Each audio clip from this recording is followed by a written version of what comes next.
Hi there. So in the last screencast, we saw a little bit about how to stop with an error before calling subroutines in an Rcpp interface function. But in this screencast, I'm going to show you a little bit how to refactor those errors that we did last time because, to provide you a little bit of context about like where should the different kinds of error messages go. So last time we created two new stops in our C++ or RCPP interface function. The one was stopping if we have input arguments with sizes that don't match up. Here it's if the train input matrix number of rows is not equal to the train label vector length, then we stop with an informative error messages that tells the user that those need to be equal.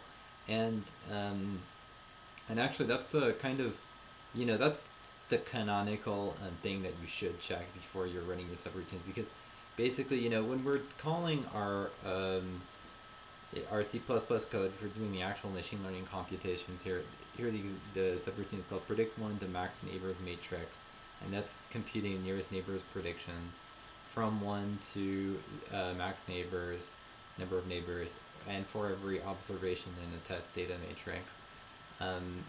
It's going to, basically this subroutine is going to just take double pointers, and it has to assume that they're pointers to data of certain size. So it can't do, once you call it, there's no way it can check those kind of things. So you really need to do those kind of checks before you call this thing. However, the other kind of check that we coded is called this, this weights to should be positive thing. And so that is something, where we're checking actually the values of the data that are provided rather than the sizes of the data that are provided.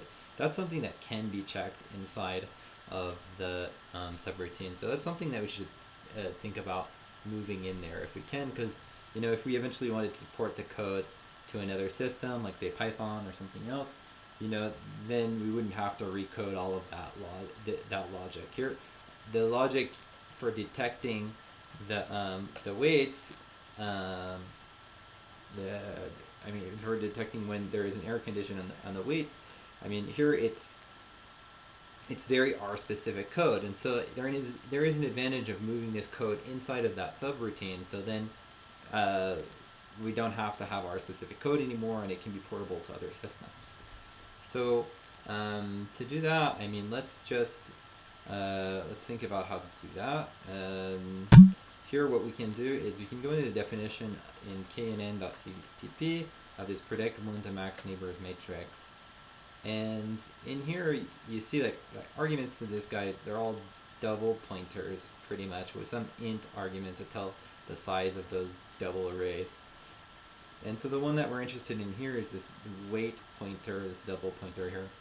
And the idea here is that, here we can create a, there are a bunch of error conditions where we're checking like the sizes of things, like the if the number of train or test observations doesn't make sense, or the number of max neighbors doesn't make sense. Those are the kind of things that we can actually test for, and we can also test for these values. So a simple way to write that test would be at the very beginning, for int I equals 0, I less than, and so here again we have to assume that the weight pointer is going to be an array of size n train, I plus plus. Then we have to say if, so is this a weight pointer? Yeah, so it's just passed to a subroutine. So I'm not sure if actually maybe it's better to I'm not sure in the subroutine. Right, so in the subroutine here, predict one to max neighbors. and we have the same kind of errors, error, no train data, or too many neighbors, or too few neighbors, right? So it might maybe make sense to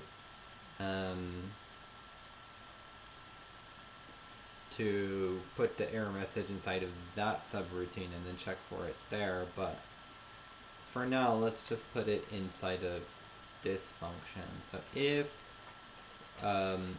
wait pointer I is less than or equal to 0, then what we do is return error weight not positive. You know, the weights should always be positive, so there should be an error condition if the weights are not positive. And so to signal that in the context of this C++ function, it returns in the integer error status code, and so we need to define that error status code in our header file knn.h, and to do that here we need to do count define error weight not positive. So if any one of those weights are not positive, we're just going to return that number 5. And so then the trick is, let's go to knn.cpp. This is our interface function, and that new status code may be a potential new status code returned by this guy.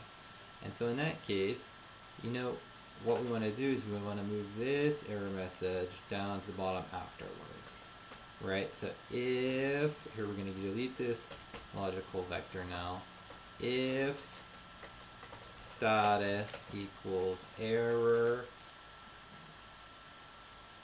weight not positive, then we stop. So let's see if that compiles.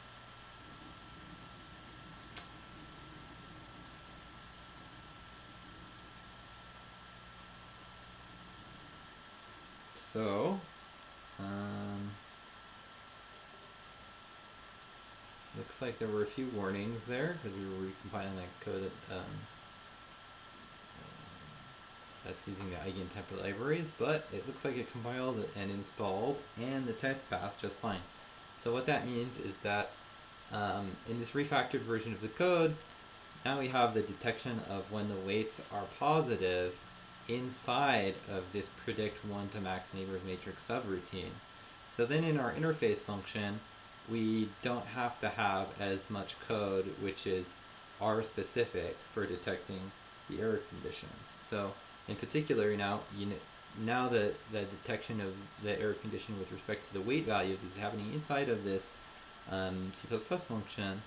When there is an error that's happening, it's signaled as a non-zero status code. We check for that status code here, and we call Rcpp stop with the corresponding error message. And so now we don't have, now we have the same result that we had in the last screencast, where we're stopping with an informative error message in R when we provide bad inputs. But here it's a bit more portable because more of the code that's doing the error handling has been moved into this predict 1 to max neighbors matrix C++ function. Thanks for listening.